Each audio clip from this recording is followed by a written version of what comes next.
Ngayong araw, susuriin ko ang imburnal para makita kung anong misteryosong nilalang ang matatagpuan dito. Kamakailan lang nakadiskubre kami ng mga axolotl dito, pero nakahuli rin kami ng napakaraming isda na ngayon ko lang nakita. Kaya naisip ko na magandang ideya na mag-explore pa para makita kung ano pa ang maaari nating matagpuan. Susubukan naming hulihin lahat ng mga bihirang isda na kaya naming makuha mula sa imburnal na ito at dito rin. Kaya simulan na natin na tingnan kung ano ang lahat ng mahuhuli natin. Habang ginagawa ko ang intro, hindi ko alam na mahuhuli ko ang isa sa mga pinakamabihirang isda sa mundo sa video na ito. Kailangan mong abangan para malaman mo yon. Hindi ko talaga inasahan na mahuhuli ko yon. Simulan na natin dito sa side na ito. Dito namin nakuha karamihan ng axolotl at iba pang misteryosong isda. Kita ko agad ang maraming isda sa ibaba, susubukan naming hulihin sila. Heto na, may malaki-laking isda doon mga tol. Nakuha natin unang lambat dito sa imburnal, ang wild nito. Minsan pa lang kami nakapunta dito dati, pero nagsisimula na itong maging isa sa mga paborito ko. Grabe, nakahuli tayo ng 3 isda. Nagsisimula na talagang maging isa ito sa mga paborito kong imburnal sa lahat ng panahon. Anong meron tayo dito? May maliit tayong tilapia. Ayaw natin siyang itago, ibabalik natin siya sa imburnal. Pero nakuha natin itong isa. Tignan mo ito, isang maliit na Oscar. Hindi naman siya ganun kaliit, para siyang isang juvenile dyan, ang astig nun. Pupunuin natin ang keeper bucket at ilalagay natin siya dito. Unang keeper ng araw sa unang lambat, sobrang nakakakilig ito. May isa pa tayong tilapia, pero ayaw natin sa kanya. Paalam pare! Ilalagay natin siya sa keeper bucket. Sige, ayan na, maliit na isda. Unang huli ngayong gabi, sana marami pa. Tuloy lang tayo at tingnan natin kung ano pa ang mahuhuli natin. Mas mababa na ang tubig ngayon, kita ko na ang ilalim pero may mga isda pa rin. Malaki ang lambat dyan. Tingnan natin kung ano ang nakuha natin. Uy, may isda ako. Ano yon? Mukhang patay na siya. Mga pare, patay na ang isda. Hindi siya gumagalaw pero hindi ko rin alam kung anong klaseng isda ito. Ito yung sinasabi ko. Puno ng ganito ang imburnal na ito. Ginawa ba niya yon? Uy, gumagalaw pa. Ilagay sa timba, buhay pa pero halos wala na. Hindi maganda ito. Baka dahil mababa na masyado ang tubig sa imburnal ngayon kaya kulang na sa oxygen. Ilalagay natin siya sa timba at sana maligtas pero hindi ko alam anong isda yon. Kung alam ninyo, mag-comment sa baba. Grabe, ginulo natin ng todo. Tingnan mo ang tubig, ang dumi talaga doon. Oh, ano yon? Grabe, tingnan mo. May malaking albino na isda sa kanto. Kita mo siya, siguradong isda yon. Dalawa sila. Subukan nating hulihin. Nasa ibabaw kasi sila, kaya siguro kulang sa oxygen. Kailangan nating mahuli agad ang mga isda bago mamatay. Tingnan mo, susubukan kong mahuli sila ng sabay. Sige, pumasok kayo sa lambat. Grabe. Ano ito? Mga gurami yun, Diyos ko. Malalaking gurami sila. Ano bang nangyayari ngayon? Ang astig nila, ang lalaki pa nila, pero mas malalaki pa ang mga ito kaysa dito. May malalaki rin kaming sarili namin at nahuli namin sila sa isang Pond X. Sobrang lalaki talaga nila. Kaya ang astig nito, idadagdag natin sila sa keeper bucket. At sino ang nakakaalam? Baka may iba pa doon. Malaking saklaw, tara na. Ay grabe, nasindak ko yata ang 5 isda sabay-sabay. Ang dami nila doon. May nakuha ba tayo? Ay ano yun, grabe. Helen, alam mo ba yun? Hindi. Parang kalansay ng hipon yan. O kung ano man, tingnan ninyo kung gaano kalaki yung hipon na yon. Grabe talaga mga pare. Makikita dito ang exoskeleton ng dambuhalang hipon na parang pinaghalong ulang at lobster. Lumalaki talaga sila, ibig sabihin nasa imburnal sila. Sana makakita tayo ngayong gabi. Subukan natin dito sa kanto. Hindi pa tayo nakapasok dito. Kahit maliit ang imburnal, mahirap pa rin silang hulihin dahil mas mabilis sila sa lambat ko. Pero sinusubukan ko pa rin. Naku, nahuli ko na naman ang balat ng hipon. Ibabalik natin siya. May buhay ba dyan? Ano yon? Diyos ko, Helen, buhay yan oh. Gumagalaw siya. Parang igat ang dulas. Yak, ano ba talaga ito? Guys, ito ang unang misteryosong isda mula sa imburnal. Sobrang liit ng mga mata niya, kakaiba talaga ang itsura. Parang alien yan. Sige, una nating alien ngayong gabi. Balik ka na sa mga kaibigan mo pare. Tiyakin nating wala nang ibang nahuli dito. Grabe, may isda dito. Tingnan ninyo, cichlid yan. Ang ganda ng isdang yan, guys. Siguradong isang uri ng African cichlid yan. Sige, maliit na kaibigan. Sa kasamaang palad, yung mahiwagang hito na mukhang hindi maganda ang lagay, namatay na siya. Di ko alam ang nangyari sa kanya, pero may hinala ako. Mababa ang tubig sa imburnal at kaunti lang ang oxygen. At kung ano man ang mga isda na nandyan, nakakulong sila. Karamihan ng isda dyan ay maaaring mamatay sa kakulangan ng oxygen kung hindi agad mahuli, kaya mabuti na lang at nahuhuli natin sila. Tuloy lang tayo. Sige, balik tayo doon. Subukan nating hulihin sila. Grabe, may malaki dito sa loob, tingnan mo. Kinakabahan ako. Pupunta rin tayo sa imburnal mamaya pero parang may napakalaki talaga doon. Tingnan mo, may isda akong nakikita sa ibabaw ngayon. Tara na. Sa tingin ko nakuha ko na. Ano yon? O tingnan mo dito, oh. Ay, ang daming isda. Tingnan mo ito. May munting baby Oscar tayo. Ang cute at sobrang liit niya. Siya na siguro ang pinakamaliit na nakita ko. Tingnan mo kung gaano siya ka-cute. Wow, ang laki ng mga ngipin niya kahit maliit siya. Ang astig niya. Siguradong itatago natin ang dalawang ito, si Baby Oscar at ang Baby Gar. Sandali, ano yon? Parang may kulay ginto sa sulok, nakikita nyo? Susubukan kong hulihin guys, may malaking isda sa ilalim. Uy, may nakuha ko. Tilapia pala ito. Seryoso ka, hindi yan yung nakita ko. Malaki at albino ang nakita ko, hindi ito, ibalik na lang natin siya. Kita kits, pare. Ang baho dito mga tol, sobrang amoy. Oh, may nakuha tayo, ano yon? Hindi ako makapaniwala, Gar yan. Mas malaki ito kaysa baby oh, tignan ninyo kung astig yan. Baka may mga malalaking gar doon at nagkaanak sila kasi pangalawang baby gar na ito na nahuli natin ngayong gabi. Ang astig nun, itatago natin siya. Ayan na kuya, may nakuha pa tayong tilapia kaso puro maliliit na walang kwenta. Ibabalik na lang natin sa imbornal. Ay, grabe. Tignan mo Helen, Cohen, sa kanto. Tignan mo, kita mo. Tara na, pasok ka sa lambat. Nakuha ko na, oh grabe. Yan yung isdang nakita ko, Midas chichlid pala. Ang astig mga tol. At isang tilapia. Grabe, kalimutan mo na yung tilapia. Midas chichlid yan, sobrang makulay at astig. Sa tingin ko, ito yung isda na nakita ko sa ilalim. Akala ko albino siya, pero Midas chichlid pala. Astig pa rin. Ilalagay natin siya sa keeper bucket at tuloy tayo. Kahit marami na tayong nahuli na isda, marami pa rin talaga sa loob. Kaya marami pa tayong huhulihin. Grabe, ano yun? Grabe naman. Tingnan mo yung isda. Hindi ko alam kung ano yan, pero sigurado akong uri ng hito yan. Ang ganda naman ito. Ang astig naman yan. Tingnan ninyo yung kulay at bibig niya. Grabe pati ngipin niya. Ang wild ng itsura niyan mga pare. Kung alam ninyo kung ano ito, mag-comment kayo sa baba. Parang kamukha niya yung Cory Catfish, pero iba talaga yung muka. Wala akong ideya. Sabi ko na maraming sorpresa dito sa Imbornal at may bago na naman tayong nahuli. Ilagay sa timba, maliit na kaibigan. Ngayon malaking lambat naman. Sasalukin natin ang buong Imbornal. Tiyak may nahuli tayo. Ay meron nga, hindi ako makapaniwala. Grabe, ang dami dito sa lambat, ang daming nangyayari. Tingnan mo, parang hipon yun. Grabe, tingnan niyo yung laki ng hipon na iyan mga pare. Ang astig ng itsura at ang lambot pa. Nakakatakot. Alam niyo sa tingin ko, yung nahuli natin kanina, balat lang niya yon, kakapalit lang niya ng balat kaya sobrang lambot.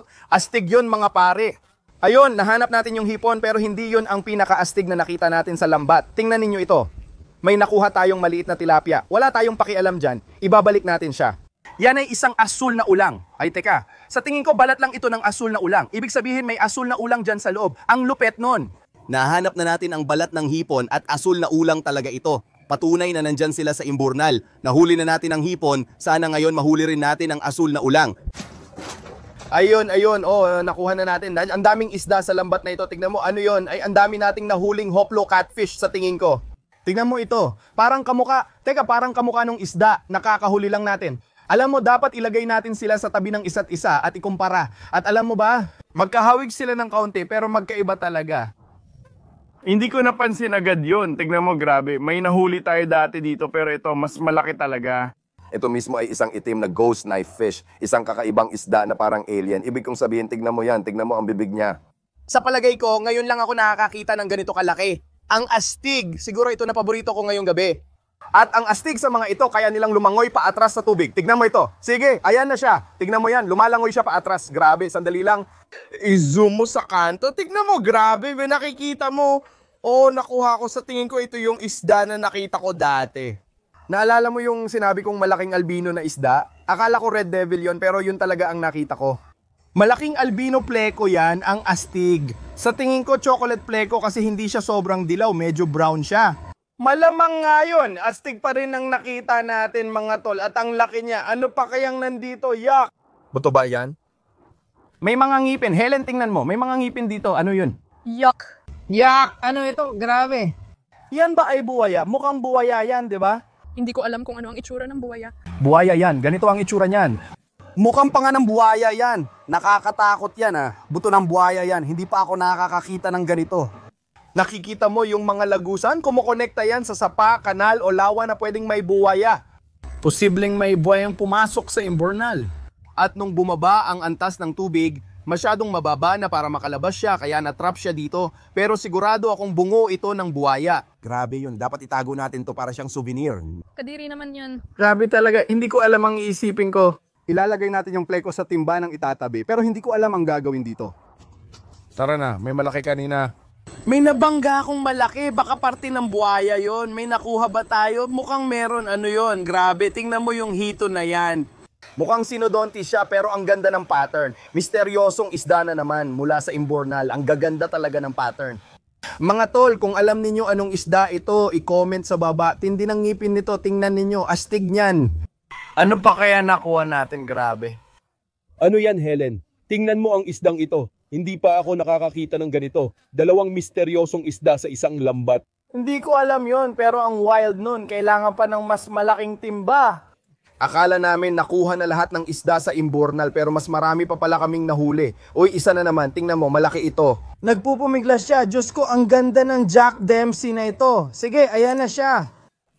Uy, meron na naman tayong isa. Sunod-sunod na at ang daming isda dito. Ano kaya ito? Ah, Oscar pala. Nakita ko na yan dati.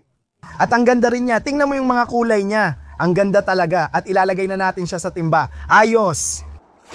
Siguradong may nahuli tayo doon. At oo nga, may nahuli tayo. Maraming isda. Mukhang may mga cichlid tayo dito. Grabe, tingnan mo yan. Jaguar ba yan? Mukhang maliit na jaguar cichlid yan. Ano ka ba? Ay, grabe. Fire mouse cichlid yan. Malaki pa siya. Dalawang cichlid sa isang lambat. Tagal na mula nang makahuli tayo ng ganung kalaking fire mouse cichlid. Astig talaga. Tapos may nakita kaming hindi inaasahan. Ang daming isda. Nagtatago sila sa dulo. Uy, ano yun? Ano yun? Grabe. Uy, umaakyat siya. Ano yon? Butiki yun, Helen. Hindi isda. Umaakyat siya ng lambat. Ano yon? Ngayon ko lang nakita yan. Butiki, umaakyat sa kamay ko. Ang cute niya. Sandali lang. Diyos ko, napagtanto ko lang. Sa tingin ko, ito ay isang tiger salamander. Ganyan ang itsura ng mga axolotl na nahuli natin sa parehong Imbornal. Wild talaga. Ibig sabihin, nagiging salamander sila. Hindi pa ako nakakakita ng salamander. Mas bihira sila kaysa axolotl. Pero ang galing talaga nun. Iuwi natin siya mga tol. Unang tiger salamander ko ito. Mabait at kalmado. Alam niyo ba? Kumuha tayo ng balde na walang tubig at ilalagay natin siya doon. Iuwi rin natin siya mamaya. Sige, may bakanting balde na tayo dito. Siguro ganito na lang, mag-comment kayo tungkol sa tiger salamanders sa ibaba. Sa tingin ko, may perfect akong bahay para sa kanya. Makikita ninyo mamaya. Sa ngayon, dito muna siya sa maliit na balde. Ang astig mga tol, mag-comment sa ibaba ng pangalan para sa tiger salamander natin. Oy, may nakita ko. Tignan ninyo, isda talaga yan. Nakuha ko siya. Grabe, tignan ninyo kulay niyan. Siguro ito na ang pinakamagandang African cichlids na nahuli ko. Tignan ninyo, may purple, asul, orange at pink. Ano pa? May isa pa tayong huplo. Hito. Ibabalik natin siya sa tubig pero itatabi natin tong isa, pinakamagandang isda ngayong gabi. Sige, ilalagay ka na sa timba at idagdag sa cichlid pond. Tiyak ka mangha-mangha ka ron. Maghahagis pa tayo ng lambat dito sa Imbornal mga pare, tapos lilipat sa kabila. Kanina sa video may narinig tayong malakas na kalabog ng tubig doon. Buhaya kaya yon o malaking isda? Hindi ko alam pero malalaman natin mamaya. Lalo pang tumatapang ang mga isda sa bawat lambat natin. Alam nilang nahuli na lahat ng kaibigan nila kaya nag-iingat na sila. Pero kaya tayo may mga bitag mga pare, ilalagay natin mamaya. Sandali. Akala ko walang nahuli pero tingnan mo, may batang dapa gaya ng sa huling video. May nahuli rin tayong ilan dito dati. Mas maliit talaga ang isdang ito. Totoong dapa yan sa tabang. Wala akong alam kung anong nangyayari. Siya na ang pinakamaliit na isda ngayong gabi pero astig pa rin kaya ilalagay natin siya sa timba. Bitawan mo daliri ko. Ayan na siya.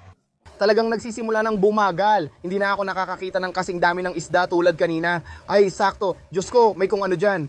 Pagkasabi kong wala akong nakitang isda, bigla akong may nakita. Nahuli ba natin? Oo, nakuha natin. Diyos ko, tingnan mo. Firewheel ito, bigla siyang lumabas. Tingnan mo kulay niya. Ano ito? Parang isang uri ng cichlid. Hindi ko alam yon, isa pa raw cichlid. Diyos ko, wala talaga akong alam. Tingnan mo, may batik pa siya sa katawan. Mga kaibigan, mag-comment kayo sa ibaba kung ano ang mga ito. Ayun na siya, ayun na siya. Tapos nandito na ang mga cichlid. Ayun na sila. Ay wow, tingnan mo yan, isang tilapia. Sige mga kaibigan, naglilimbat kami dito pero wala pa rin huli. Medyo bumabagal. Kakahuli lang namin ng tilapia, unang isda sa loob ng 15 minuto. Kaya baka oras na para lumipat sa pangalawang Imbornal dahil talagang bumabagal na ang una. Gayunpaman, nagdala kami ng 2 bitag ng isda at ilalagay namin pareho doon at iiwanan magdamag. Kung may hindi kami nahuli, sana mahuli sila sa mga bitag ng isda. Alam mo ba? Ibabalik si kuya sa tubig, maglalambat pa tayo tapos lilipat sa pangalawang Imbornal. Tara na, ayos yon. Pakiusap, kailangan ko ng isda. Diyos ko, ano yon? Ano yon? Ano ito? Hindi ko alam kung anong isda ito, parang knife fish. Ngayon ko lang nakita, nasugatan na naman natin yung buhaya, kadiri. Ibabalik natin yan. Parang knife fish. Ngayon lang ako nakakita nito. Dalawa pa nakuha natin ang astig nila. Aba, baka nga yan ang paraan para tapusin ang unang imburnal.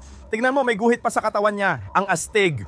Ayan, ilalagay na sila sa keeper bucket. Tignan ninyo naman, ang dami na nating nahuli. Sobrang dami ng isda, parang sandamakmak na. Anong nangyayari? Lahat ng isda galing sa isang imburnal. At ngayon, oras na para mangisda sa pangalawang imburnal at tingnan kung ano pa ang mahuhuli natin doon. Sige, tara na, pangalawang imburnal. Malalim ito, grabe, tingnan mo sa kanto. May malaking chichlid o kung ano man yon. Baka yun ang narinig natin kanina nung may gumalaw dito. Subukan nating hulihin siya. Tara, may iba pa, Helen.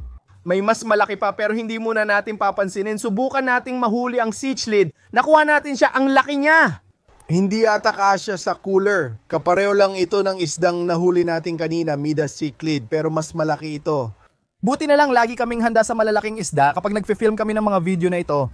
Ilalagay na natin siya sa mas malaking tub sa likod ng truck ko. Sige pare, heto na. Unang isda mula sa pangalawang imburnal.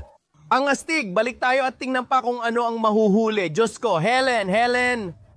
Ano yon? Ang laki nun. Nakalitaw ang likod sa tubig. Siguradong isda yon. Diyos ko, grabe. Siguradong yan ang narinig natin kanina. Malaki siya. Buhaya ba yan? Sige na, pumasok ka sa lambat. Uy, nakita mo ba yun, Helen? Grabe, clown knife fish yan. Tumingin ka sa kanto. Ayun siya, pumasok sa lambat. Yes, grabe. Ang laki ng clown knife fish na yan. Pinaka-astig na huli natin ngayong gabi. Buti dinala natin ang malaking lalagyan.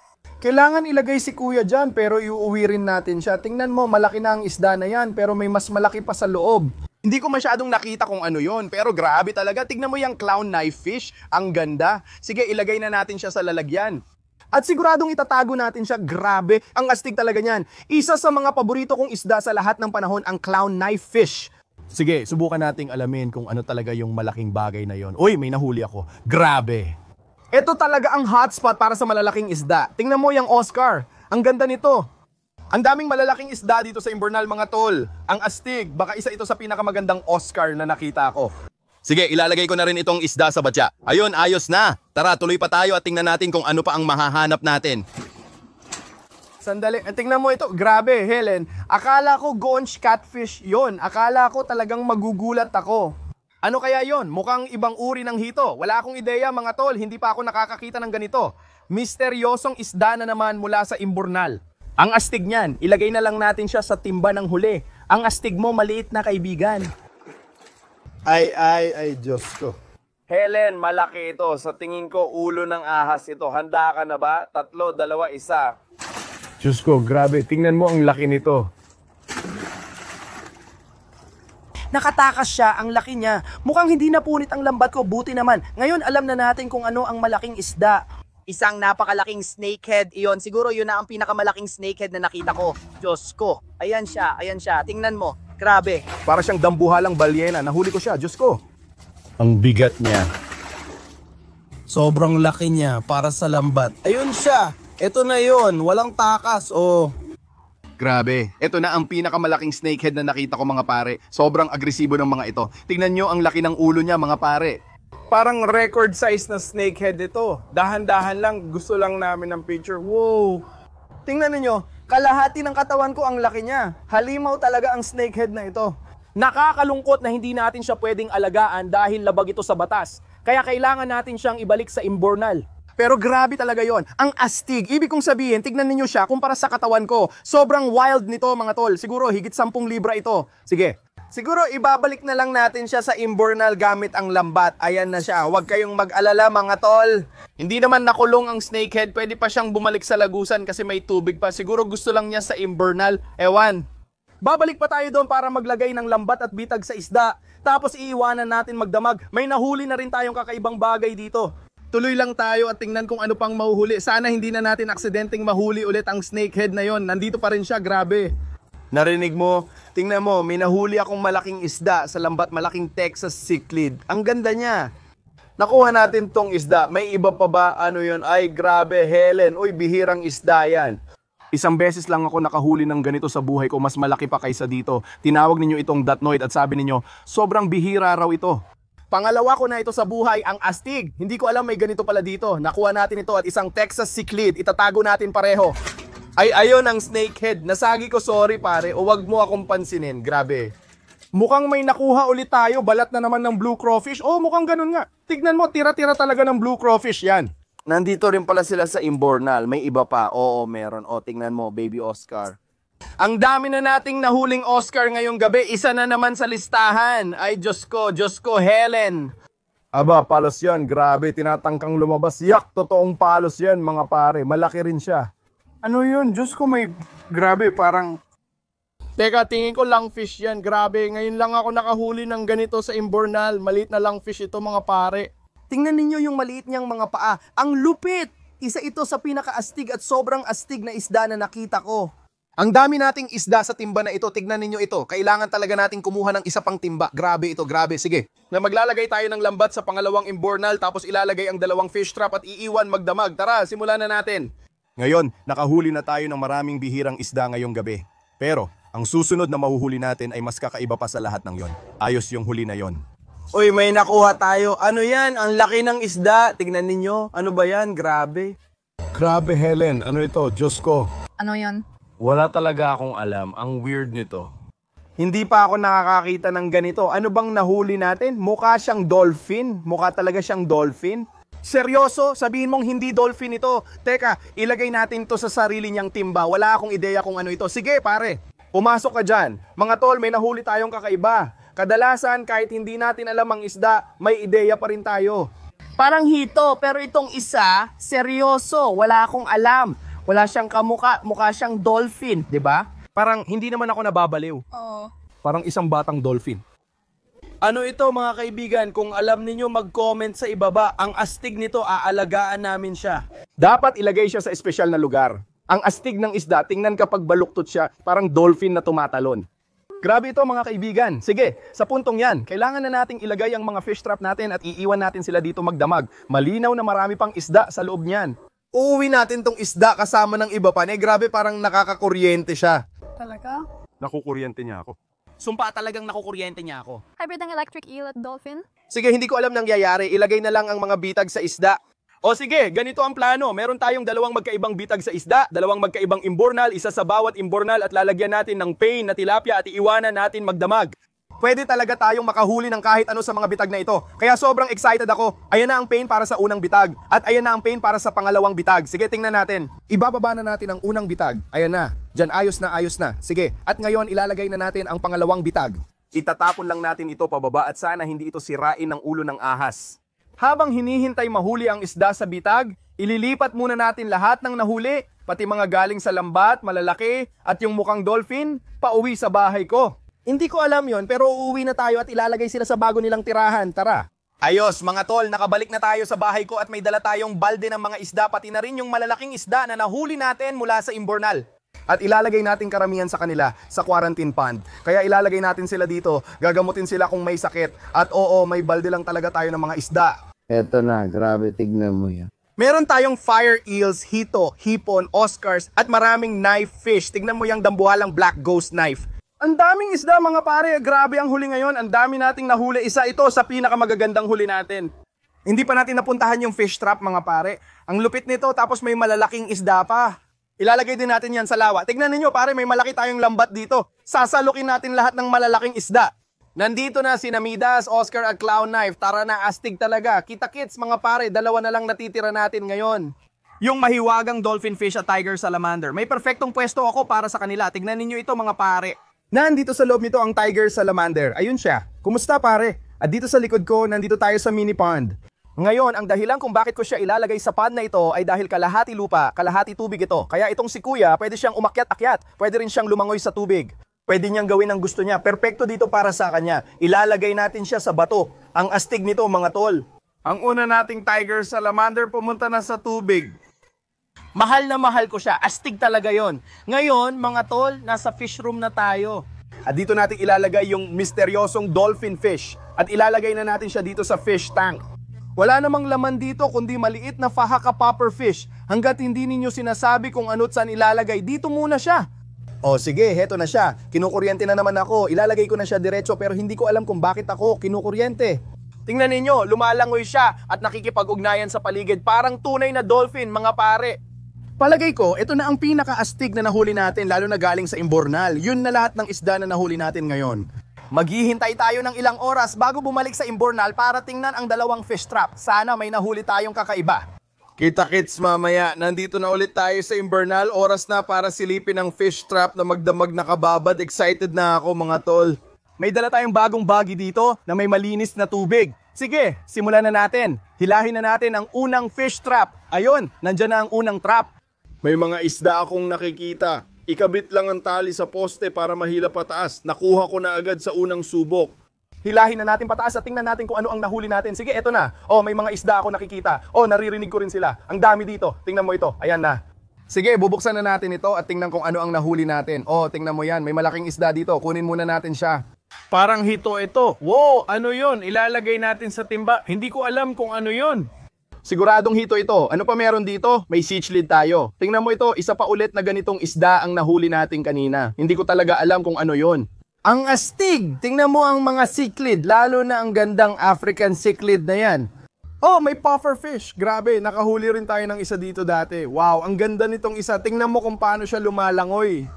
Malit na baby puffer ito. Oh, tingnan mo isa namang misteryosong knife fish. Hindi ko alam kung ano yon. Gandang African cichlid na naman. Ibuhos na natin ang natira. Tingnan mo, may nakasabit sa bitag. Aray, tinusok ako nun. Hindi ko pa yan nakita dati. Tingnan mo ang hugis ng isdang yan. Kakaiba talaga. Diyos ko, tingnan mo. Oh, isa itong blue crawl. Oh. May isa pang isda dito. Ang dami nating hindi napansin, Helen. Ang galing ng mata mo. Nakakita ka ng 3 isda. Ilalagay natin sila sa timba. Ayos mga pare, may isa pa tayong bitag na kailangang tingnan ngayon. Tingnan natin kung ano ang nahuli. Heto na ang pangalawang bitag ng isda, nasa baba lang. Gagamit tayo ng maliit na tripod para sungkitin ang bitag. Walang mahuhulog. Sandali lang, malapit na ako. Nakuha ko na yung bitag. Iangat mo na. Sige, dahan-dahan lang. Nakuha na natin yung bitag. Tingnan mo kung gaano ito kabigat. Maraming isda rito. Silipin natin kung ano ang... Diyos ko, meron na namang misteryosong isda. Helen, tingnan mo. Alin, ang dami mong nakuhang kakaibang isda. Wow, ang laki nito. Kukuha tayo ng hiwalay na timba kasi espesyal sila. Kailangan natin silang paghiwalayin. Ito ang timba ng mga dolphin, dito sila ilalagay. May isa pa, aray, nakuryente ako. Ano pa meron? Grabe. Oh. Grabe, Helen. Yan na yata ang pinakamagandang pleko na nakita ko. Anong klaseng pleko yan? Hindi ko alam, ang astig niya. Tingnan mo tinik niya, sobrang sakit nun. Grabe, ang daming magagandang isda dito. Tingnan mo yan. Kita mo ba sila? May isa pang lungfish. Ang laki nito. Tara, nakuha ko siya. Tingnan mo yung lungfish. Mas malaki kaysa sa una nating nahuli. Ilalagay natin sa timba. May nakuha ulit tayong tsokolating pleko. Mukhang ganun din. Hindi siya kasing laki nung una, pero astig pa rin. Mukhang may bago na naman tayong datnoid. Pero tingnan mo ito, grabe. Tingnan mo yung mga nahuli ko. Meron tayong maliliit na hito, Oscar, cichlid at knife fish. Grabe, may isa na namang puffer fish. Pangalawa na ito, kamukha niya yung una. Mga pare, mas marami talagang laman ng pangalawang bitag. Wild ito. Tingnan ninyo kung gaano kalaki ang datnoid na isda na ito. Grabe, tingnan mo yan. Ang astig ng isdang yan. Ang dami niyang guhit sa katawan. Sobrang lupit at sa tingin ko yun na yata lahat. Ilagay natin ang bitag para sigurado. Tingnan ninyo lahat ng isda na nakuha sa mga bitag, mga pare. Napuno natin ng isda ang 2 timba. At dadali natin lahat ng mga isdang nahuli natin sa mga bitag pa uwi. Ilalagay natin sila sa mga palaisdaan, ilalagay din sa mga aquarium. At oo, magiging wild ito mga pare. Kita-kits sa bahay ko. Nakauwi na tayo at may 1 timba ng isda dito. Ilalagay natin karamihan ng isda sa quarantine pond pero may 2 akong ilalagay sa espesyal na lugar. Tingnan ninyo sa fish room, may aquarium dito na may maliit na puffer fish. Astig siya. At nahuli rin natin siya mula sa parehong Imbornal. At dito, gaya ng nakikita ninyo, nakahuli tayo ng 2 puffer fish sa ating fish traps. At ilalagay natin sila sa aquarium na ito. Ayan na sila. Grabe, ang astig nila. Tingnan mo yung mga kulay nila. Ang gaganda. Yung iba ilalagay sa quarantine pond. Suriin natin lahat ng isda mula sa huling biyahe. May isa na mukhang okay kaya ilalagay din natin dito ang iba. Nandito na silang lahat, may lungfish, blue crawlfish at iba pang astig na hayop. Pero pinaka-astig yung ilang dolphin na nahuli natin. Yung astig na pleko at malaking datnoid, may perfectong lugar na ako para sa kanila. Ilalagay na natin yung datnoid dito sa tank na ito. Dito natin nilagay yung isa pang malaki. Ayan na siya. Kita tayo ulit pare. Kung hinahanap mo yung isa pa, nandito siya sa tubo na ito. Ayan siya. Itong magandang plekos, hindi ko alam anong klase siya. Pero ilalagay ko siya sa aquarium sa likod ko. Meron tayong mga astig na isda dito at babagay siya dito. Kaya ilalagay na natin siya. Kita mo pare? Grabe. Astig talaga ang pleko na yan. Dalawa na lang ang natitirang isda natin, mga tol. Alam na ninyo kung ano yon. Yung maliit na dolphin na isda. Sana hindi ako makuryente. Sige, nakuha ko na siya. Aray, kinukuryente nila ako. Bakit nila ako kinukuryente? Sige. Ayan na sila. May trio tayo, 3 sila. At bibigyan namin kayo ng update tungkol sa kanila. At sana sabihin ninyo sa akin kung ano talaga sila. Pero kung nagustuhan ninyo ang video na ito, paki-like na lang sa baba. Mag-subscribe na rin kayo. Kita-kits tayo sa susunod. Paalam.